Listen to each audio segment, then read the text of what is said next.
सार्वजनिक बांधकाम विभागाकडून राज्यातील राज्यमार्ग, प्रमुख जिल्हा मार्ग, इतर जिल्हा मार्ग यावर देखभाल दुरुस्तीसाठी खर्च केला जातो। कोकणात पडणारा प्रचंड पाऊस पाहता इथे डागडुजी दरम्यान केलेला सर्व खर्च हा वाया जातो। हा माझ्या औचित्याच्या मुद्द्यावरून मला सभागृहात हा विषय मांडायचा आहे।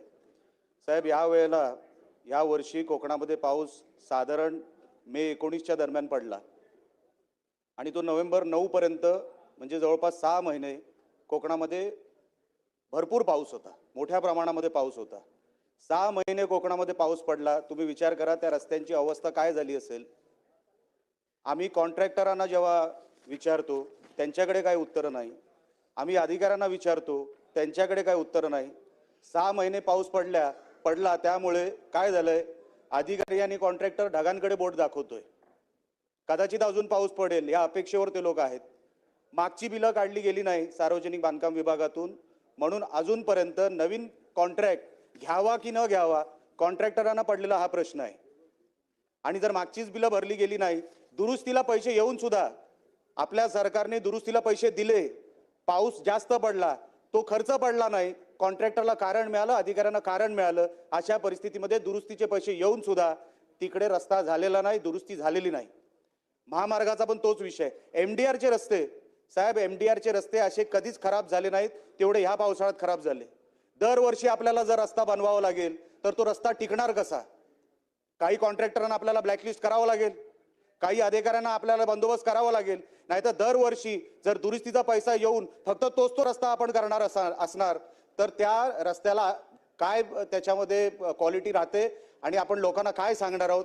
माझ्या मतदारसंघामध्ये साहेब सरासरी 4000 मिलीमीटर हा पाऊस पडतो।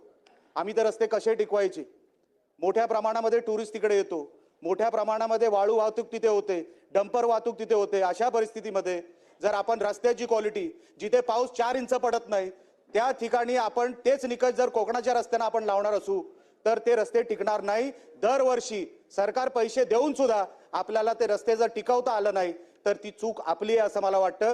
ते कॉन्ट्रॅक्टर, ते अधिकारी जागच्या जागी त्यांचा बंदोबस्त व्हावं आणि शासनाने ते लवकरात लवकर करावं। आणि इव्हन महामार्गाला जो काही विषय झालेला आहे, कॉन्क्रीटचा रस्ताही आहे आणि डांबरी रस्ताही आहे। जिथे डांबरी रस्ता झालेला आहे तिथे डांबरी रस्ता खराब झालेला आहे, खड्डे एवढ्या मोठ्या प्रमाणात आहेत, ऍक्सिडेंट वाढलेत, बॉक्सवेलची कामं नाहीयेत, कॉन्ट्रॅक्टर अडतोय, त्याला पैसे मिळत नाहीये, त्याला पैसे द्यायचा प्रयत्न करत नाही। मी कुठल्याही कॉन्ट्रॅक्टरची बाजू घेणार नाही, घ्यायची मला गरज नाही, पण त्यांचा बंदोबस्त तरी करा, अधिकाऱ्यांचा तरी करा आणि आमचे रस्ते कोकणातले नीट करा आणि आमचे निकष जे कोकणाचे आहेत ते एकदा कायमचे बदलून टाका। तुम्ही मराठवाड्याचे निकष कोकणाला लावू नका, विदर्भाचे निकष कोकणाला लावू नका, ते टिकणार नाहीत ते रस्ते। सरासरी 4000 मिलीमीटर जिथे पाऊस पडतो, तुम्ही निकष अख्ख्या महाराष्ट्राचा आणि कोकणाचा हा एक लावू नका। ही माझी औचित्याच्या मुद्द्याद्वारे आपल्या समोर विनंती आहे। अध्यक्ष महोदय, आपण संधी दिली त्याबद्दल आभारी आहे। डॉक्टर नितीन राऊत। अध्यक्ष महोदय,